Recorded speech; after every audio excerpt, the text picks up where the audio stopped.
Welcome to ABC campus. आज हम एक इंटरप्रिटेशन कवर कर रहे हैं SIC 32 वेबसाइट कॉस्ट की। इस इंटरप्रिटेशन का जो ताल्लुक है वो IS 38 इंटेंजिबल एसेट्स के साथ है। तो इसको हम कंप्लीट इसी एक वीडियो के अंदर कवर करेंगे।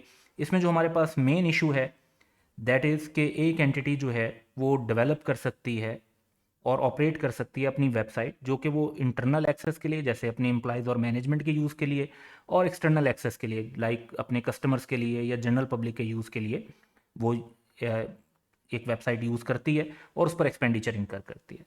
अब सवाल ये पैदा होता है कि ये जो एक्सपेंडिचर ऐसी वेबसाइट की डेवलपमेंट और ऑपरेशन पर लगा है जो चाहे इंटरनल एक्सेस के लिए हो या एक्सटर्नल एक्सेस के लिए हो, तो हमने उस एक्सपेंडिचर की ट्रीटमेंट क्या करनी है। एक्सटर्नल एक्सेस के लिए वेबसाइट होती है वो बहुत सारे पर्पजेज़ के लिए यूज़ होती है, जिसमें आप प्रमोट कर सकते हैं और एडवर्टाइज कर सकते हैं एंटिटी की ओन प्रोडक्ट्स को, सर्विसेज को, इलेक्ट्रॉनिक सर्विसेज प्रोवाइड कर सकते हैं और अपनी प्रोडक्ट और सर्विसेज सेल भी कर सकते हैं, जैसे डिजिटल स्टोर्स हैं या मॉल्स हैं या इसी तरह से ई कॉमर्स वेबसाइट्स हैं। इसी तरह इंटरनल एक्सेस के लिए जो वेबसाइट्स होती हैं वो नॉर्मली कंपनी की उसमें पॉलिसीज़, कस्टमर डिटेल्स और रेलिवेंट इंफॉर्मेशन जो है वो अवेलेबल होती है, ताकि एम्प्लॉयज़ और मैनेजमेंट जो हैं उसको रेलिवेंट टाइम पर किसी भी जगह बैठकर एक्सेस कर सकें और फिर उसको इन्फॉर्मेशन को अपने बिजनेस की मैनेजमेंट और ऑपरेशंस के अंदर यूज़ कर सकें। तो अब मेन इशू हमारे पास जो आते हैं वो दो आते हैं। पहला इशू तो ये है कि क्या वेबसाइट एक इंटरनली जनरेटेड इंटेंजिबल एसेट है जिस पर IS 38 की रिक्वायरमेंट अप्लाई की जाए, और ऐसे एक्सपेंडिचर की अकाउंटिंग ट्रीटमेंट क्या होनी चाहिए जो कि अप्रोप्रिएट अकाउंटिंग ट्रीटमेंट हो। सो इसमें हम पहले तो वो चीज़ें ज़रा डिस्कस करेंगे। इसको अब हम ज़रा करने वाले हैं मुख्तलिफ एंगल से। फॉर एग्जांपल IS 38 ऑब्वियसली इस पर अप्लाई होता है, लेकिन हर तरह के एक्सपेंडिचर पर IS 38 अप्लाई नहीं हो रहा होता। तो पहले तो हम वो देखेंगे जो इसके स्कोप से एक्सक्लूडेड है। फिर हम कुछ जनरल पॉइंट डिस्कस करेंगे कि IS 38 कैसे डिस्कस होता अप्लाई होता है इस पर। और फिर दूसरा इशू ये आएगा कि research, development and operation website के भी ये तीन एरियाज हम देखेंगे कि जो रिसर्च फेज उसका क्या बनता है, डेवलपमेंट फेज के साथ वो कैसे लिंक करती है और ऑपरेशन फेज के अंदर कैसे लिंक करती है। और फिर हर एक्सपेंडिचर को डिस्कस करेंगे कि वो इंडिविजुअली हमें कैसे उसकी अकाउंटिंग ट्रीटमेंट करनी चाहिए। सो SIC 32 जो है ये वेबसाइट कॉस्ट पर, ये सर्टेन एक्सपेंडिचर पर अप्लाई नहीं होती। फॉर एग्जांपल, जब आप कोई परचेज, डेवलप या ऑपरेट करते हैं हार्डवेयर जैसे web servers, staging servers, production servers, internet connection के लिए डिवाइसेस, तो ये फिजिकल डिवाइसेस हैं, इन पर IS 16 property, plant and equipment apply होगा। इसी तरह से जब आप एक्सपेंडिचर लेते हैं होस्टिंग का, इंटरनेट सर्विस प्रोवाइडर से आप होस्टिंग लेते हैं जिस पे एंटिटी की वेबसाइट रन होगी, और इसी तरह एक्सपेंस जो आपका हो रहा होता है वेबसाइट को रूटीन चलाने के लिए, जो एक किस्म का जो होस्टिंग है वो एक किस्म का आप अपनी वेबसाइट का रेंट पे कर रहे होते हैं। नॉर्मली ये एनुअल चार्जेस होते हैं, बाज़ औक़ात इससे ज़्यादा पीरियड के लिए भी ले ली जाती है। तो इसको आप एक्सपेंस ट्रीट करेंगे, और in accordance with conceptual framework भी और IS 1 का जो पैराग्राफ 88 है उसके मुताबिक भी। इसमें बात ये होता है कि अगर आपने लेट से 4 या 5 साल के लिए होस्टिंग ले भी ली है, तो आप 1 साल का एक्सपेंस बना देंगे और बाकी पीरियड के जो अमाउंट है उसको प्रीपेमेंट कंसीडर कर लेंगे। तो ये SIC 32 इसके ऊपर अप्लाई नहीं हो रही होगी। सिंपल आप एक्सपेंस और प्रीपेमेंट वाली अकाउंटिंग इस पर कर सकते हैं। डेवलपमेंट और ऑपरेशन ऑफ वेबसाइट, जब आपने एक ऐसी वेबसाइट बना रहे हैं जो आपने किसी और एंटिटी को सेल कर देनी है, तो जब आप उसको डेवलप कर रहे हैं तो वो आपकी इन्वेंट्री है, IS 2 अप्लाई होगा, और जब आप उसको सेल करेंगे तो जो रेवेन्यू रिकॉर्ड करना है वो IFRS 15 के मुताबिक रिकॉर्ड होगा। इसी तरह अगर आप इंटेंजिबल एसेट जो हैं वो आपने लीज पर दिए हैं या लीज पर लिए हैं, तो वो IFRS 16 लीजेज उनके ऊपर अप्लाई होगा, तो लीज की अकाउंटिंग उसके मुताबिक होगी। SIC 32 जो है वो उस पर अप्लाई नहीं हो रहा होगा। तो SIC 32 कब अप्लाई हो रहा होगा इस पे, जो SIC 32 में इंटरप्रिटेशन कमेटी का जो कंसेंसस है, कुछ जनरल पॉइंट्स पर पहले ज़रा वो डिस्कस करते हैं। तो सबसे पहले तो एंटिटी की जो ओन वेबसाइट है वो इंटरनली जनरेटेड इंटेंजिबल एसेट है जिस पर IS 38 की रिक्वायरमेंट अप्लाई होनी है, तो ये एक एग्रीमेंट मौजूद है और इसको इंटेंजिबल एसेट के तौर पे रिकग्नाइज भी करना चाहिए अगर ये IS 38 का रिकग्निशन क्राइटेरिया मीट करती है। वंस अगेन, ऐसी वेबसाइट जो सोनली फॉर प्रमोशन और एडवर्टीजमेंट हो एंटिटी की अपनी प्रोडक्ट और सर्विसेज के लिए, तो उसमें एक एंटिटी इस काबिल नहीं होगी कि वो डिमॉन्स्ट्रेट कर सके कि वो उससे फ्यूचर इकोनॉमिक बेनिफिट जनरेट करेगी। तो ऐसी वेबसाइट पर जितना भी एक्सपेंडिचर होता है उसको एक्सपेंस ट्रीट किया जाएगा जब भी वो एक्सपेंडिचर इनकर होगा। जब हमने वेबसाइट की कॉस्ट को कंसीडर करना है कि कैपिटलाइज करें या एक्सपेंस बनाएं, तो हम नेचर ऑफ ईच एक्टिविटी को सेपरेटली कंसीडर करेंगे। The nature of each activity for which expenditure is incurred, जैसे इम्प्लाइज की training, maintaining the website, website की स्टेज ऑफ डेवलपमेंट क्या है, पोस्ट डेवलपमेंट स्टेज पर हम क्या काम कर रहे हैं, उसके लिए हम हर एरिया को सेपरेटली इंडिविजुअली अलग अलग कंसीडर करेंगे। फिर फर्दर ये कि शॉर्ट यूजफुल लाइफ लेनी चाहिए। Best estimate of website useful life should be short. For example एक एंटिटी ये कहती है कि हमारी एक्सपेक्टेशन ये है कि ये वेबसाइट हमें बेनिफिट प्रोवाइड करेगी फॉर नेक्स्ट 15 to 20 ईयर्स, तो इसमें से शॉर्टर टाइम पीरियड है 15 ईयर्स, वो लेना ज़्यादा प्रूडेंट होगा। अब वेबसाइट बनाने की कुछ स्टेजेस होती हैं, जैसे एक प्लानिंग स्टेज है, फिर डेवलपमेंट स्टेज है, फिर ऑपरेटिंग स्टेज है, और हर स्टेज को हम देखेंगे कि उस पर IS-38 के रूल्स कैसे उस पर इम्प्लीमेंट होते हैं, और फिर हमें अकाउंटिंग कैसे करनी चाहिए। यहाँ पर यह चीज़ आपने ख़ास तौर पर जहन में रखनी है कि हम SIC-32 के अंदर IS-38 के रूल्स के अगेंस्ट कुछ नहीं कर रहे होंगे, हम IS-38 के रूल्स ही इम्प्लीमेंट कर रहे होंगे, सिर्फ स्पेसिफिक हमारा फोकस वेबसाइट की कॉस्ट पर होगा। तो सबसे पहले हम प्लानिंग स्टेज देखते हैं। तो एक वेबसाइट की प्लानिंग स्टेज के अंदर क्या क्या शामिल होता है? इसमें शामिल होता है फिजिबिलिटी स्टडी, कि वेबसाइट कैसी बनानी चाहिए या नहीं बनानी चाहिए, उस वेबसाइट को चलाने के लिए हमारी हार्डवेयर और सॉफ्टवेयर की स्पेसिफिकेशंस क्या होंगी, फिर डिफरेंट प्रोडक्ट और सप्लायर्स कि किससे होस्टिंग लें, कौन से वाला हार्डवेयर यूज़ करें, कौन से वाले सॉफ्टवेयर यूज़ करें, किससे हम जो है उसकी कोडिंग करवाएं, किससे उसका ग्राफिकल डिज़ाइन बनवाएं, और फिर उन प्रेफरेंसेस को सिलेक्ट करना।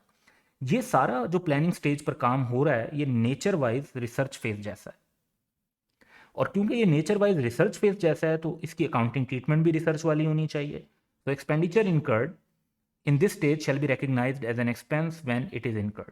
तो प्लानिंग स्टेज पर हम जो भी काम कर रहे हैं वो रिसर्च फेज जैसा है, और उसकी रिसर्च फेज जैसी ही ट्रीटमेंट है, दैट इज कि उसे एक्सपेंस बना दिया जाए। डेवलपमेंट स्टेज, जिसमें मुख्तलिफ किस्म की एक्टिविटीज़ होती हैं। जब वेबसाइट बनाई जाती है तो उसमें एक एरिया होता है एप्लीकेशन एंड इंफ्रास्ट्रक्चर डेवलपमेंट का, जिसमें डोमेन नेम लेना, डोमेन नेम जैसे icap.org.pk, ये जो एड्रेस है, वेब एड्रेस है, ये डोमेन नेम कहलाता है। फिर ऑपरेटिंग सॉफ्टवेयर उसके लिए डेवलप करना, जो जिस पर वो वेबसाइट चलेगी, और उसका सर्वर को रन करने के लिए सॉफ्टवेयर जिससे वो वेबसाइट के डिफरेंट पेजेस, डिफरेंट एरियाज को पुल ऑफ करेगा। फिर उसका प्रोग्रामिंग कोड डेवलप करना जो उस एप्लीकेशन को चलाएगा, फिर उस डेवलप्ड एप्लीकेशन को वेब सर्वर पर इंस्टॉल करना, और फिर उसकी स्ट्रेस टेस्टिंग करना। स्ट्रेस टेस्टिंग का मतलब ये होता है कि हम वेबसाइट को चेक करते हैं कि ये कितने यूज़र्स का लोड पिक कर सकती है। फॉर एग्जांपल अगर आप ICAP की वेबसाइट पर चेक करते हैं तो रिज़ल्ट वाले दिन 40-50,000 स्टूडेंट्स समटाइम्स अपना रिजल्ट चेक कर रहे होते हैं, तो क्या वेबसाइट इतने ज़्यादा यूज़र्स का लोड जो है वो बेयर कर सकती है? इसको स्ट्रेस टेस्टिंग कहते हैं। इसी तरीके से फिर एक ग्राफिकल डिज़ाइन डेवलपमेंट होती है, जिसमें जो वेब पेजेस अपेयर कैसे होंगे, उनका डिज़ाइन यूज़र्स को कैसा नज़र आएगा, तो वो डिज़ाइन किया जाता है। फिर इसमें होता है कंटेंट डेवलपमेंट। कंटेंट डेवलपमेंट है कि आप जैसे क्रिएट करते हैं, परचेज करते हैं या प्रिपेयर करते हैं और इन्फॉर्मेशन अपलोड करते हैं। कुछ वेबसाइट आर्टिकल्स प्रोवाइड करती हैं, कुछ जो अब न्यू मॉडर्न उसमें स्ट्रीमिंग सर्विसेज हैं तो वो अपनी वेब सीरीज़ ऑफ़र करती हैं, या मूवीज़ का डाटा जैसे नेटफ्लिक्स वगैरह देते हैं, तो वो इन्फॉर्मेशन उन्होंने परचेज़ की हुई होती है। तो ये सारी इन्फॉर्मेशन जो है वेबसाइट की डेवलपमेंट की कंप्लीशन से पहले हम जो कंटेंट बना रहे होते हैं, that is called content development. अब अगर इन सारी जो ये हमने 3 एक्टिविटीज़ देखी, application infrastructure development, graphical design development या कंटेंट डेवलपमेंट, ये नेचर वाइज सब की सब डेवलपमेंट फेज जैसी हैं, इसलिए अब इनकी अकाउंटिंग ट्रीटमेंट भी डेवलपमेंट फेज जैसी होगी। तो नंबर 1 ये कि अगर तो सोल और प्राइमरी पर्पस जो है वो एंटिटी की अपनी प्रोडक्ट और सर्विसेज को एडवर्टाइज या प्रमोट करने का है, तो फिर तो हमें उसे एक्सपेंस ट्रीट करना चाहिए। अगर इसके अलावा किसी पर्पस के लिए उसे डेवलप कर रहे हैं तो फिर हम उसे कैपिटलाइज कर सकते हैं, सब्जेक्ट टू दैट कि वो IS-38 का जो कैपिटलाइजेशन का क्राइटेरिया है वो मीट करता हो। और अगर कोई आप अमाउंट पहले एक्सपेंस बना चुके थे और बाद में क्राइटेरिया मीट हो गया तो उसको आप एसेट नहीं बना सकते, तो IS-38 के मुताबिक पास्ट एक्सपेंस को एसेट के तौर पर रीइंस्टेट नहीं किया जा सकता। यही रूल हम यहाँ पर भी अप्लाई करेंगे। जब एक वेबसाइट बन जाती है तो उसके बाद उसकी ऑपरेटिंग स्टेज आती है, जिसमें वेबसाइट रूटीन में चलाई जा रही होती है। ऑपरेटिंग स्टेज के दौरान ग्राफिक्स अपडेट हो रहे होते हैं, कंटेंट भी रिवाइज हो रहा होता है, कुछ new functions, new features, new contents आ रहे होते हैं। वेबसाइट को आप सर्च इंजन्स के साथ, गूगल वगैरह के साथ रजिस्टर करते हैं ताकि वो सर्च में ज़्यादा टॉप पर शो हो। डाटा का बैकअप लिया जा रहा होता है, सिक्योरिटी एक्सेस को रिव्यू कर रहे होते हैं, मुसलसल आप अपनी सिक्योरिटी जो होती है उसको इम्प्रूव करते हैं, जो जो प्रॉब्लम नज़र आते हैं उनको ठीक करते हैं, और वेबसाइट की यूजेज को एनालाइज कर रहे होते हैं कि किस टाइप के यूज़र्स और ऑडियंस आपकी वेबसाइट को यूज़ कर रहे हैं, और आप किस तरह की ऑडियंस को फिर अट्रैक्ट करना चाहते हैं, उस हिसाब से आप एडजस्टमेंट्स करते हैं। तो ऑपरेटिंग स्टेज जो है वो बेसिकली नेचर वाइज डेवलपमेंट के बाद की स्टेज है, क्योंकि ऑपरेटिंग स्टेज तब शुरू होती है जब डेवलपमेंट कंप्लीट हो चुकी होती है। इस स्टेज के दौरान एक एंटिटी मेंटेन कर रही होती है अपनी एप्लीकेशन को, और सम टाइम इन्हांस भी कर रही होती है अपने इंफ्रास्ट्रक्चर को, अपनी एप्लीकेशन को, ग्राफिकल डिज़ाइन को और कंटेंट को। तो जो चीज़ें आपने डेवलप की थी, कुछ उनकी मेंटेन करने पर लग रही होंगी और कुछ इन्हांस करने पर लग रही होंगी। अब लॉजिकली मेंटेन वाली चीज़ों को प्रॉफिट और लॉस में एक्सपेंस बनना चाहिए, इन्हांस वाली चीज़ों को आपको देखना चाहिए कि क्या आप उन्हें कैपिटलाइज कर सकते हैं। सो अकाउंटिंग ट्रीटमेंट जो इस पर बनेगी वो ये होगी कि एक्सपेंडिचर जनरली तो इसमें एक्सपेंस ट्रीट किया जाता है, क्योंकि मोस्टली आप मेंटेन ही कर रहे होते हैं अपनी एग्जिस्टिंग जो वेबसाइट है उसको। लेकिन अगर किसी सिचुएशन में आप समझते हैं कि ऐसी इन्हांसमेंट कर रहे हैं जो कि IS38 का क्राइटेरिया मीट कर रहा है, तो फिर आप उसको कैपिटलाइज भी कर सकते हैं।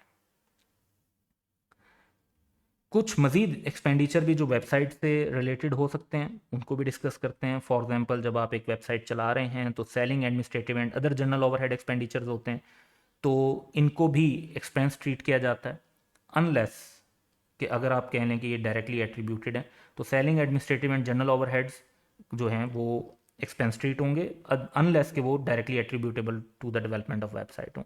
इसी तरह इनएफिशिएंसीज या इनिशियल ऑपरेटिंग लॉसेज हैं जो हैं, या एम्प्लॉयज़ की जो ट्रेनिंग वगैरह आप कर रहे हैं वेबसाइट को ऑपरेट करने के लिए, इन सब को एक्सपेंस ट्रीट किया जाएगा जब भी ये इनकर होगा। तो ओनली एक्सेप्शन इज दिस कि when these are directly attributed to preparing the website for use. So ये इंटरप्रिटेशन थी ऑन वेबसाइट कॉस्ट, जिसमें वेबसाइट कॉस्ट को कब क्या पे जो एक्सपेंडिचर लग रहा है उसकी हमने क्या अकाउंटिंग ट्रीटमेंट करनी है उसको हमने कवर किया। तो जहन में आपने रखना है कि planning stage is just like research phase, and then development चाहे इंफ्रास्ट्रक्चर की हो, एप्लीकेशन की हो, ग्राफिक्स की हो या कंटेंट की हो, that is like development stage, उस पर वो रूल अप्लाई करें। और ऑपरेटिंग स्टेज के ऊपर जनरली हम एक्सपेंस ट्रीट करते हैं अनलेस के IS38 का क्राइटेरिया ऑफ कैपिटलाइजेशन मीट हो रहा हो। So that's all for today. Have a good day.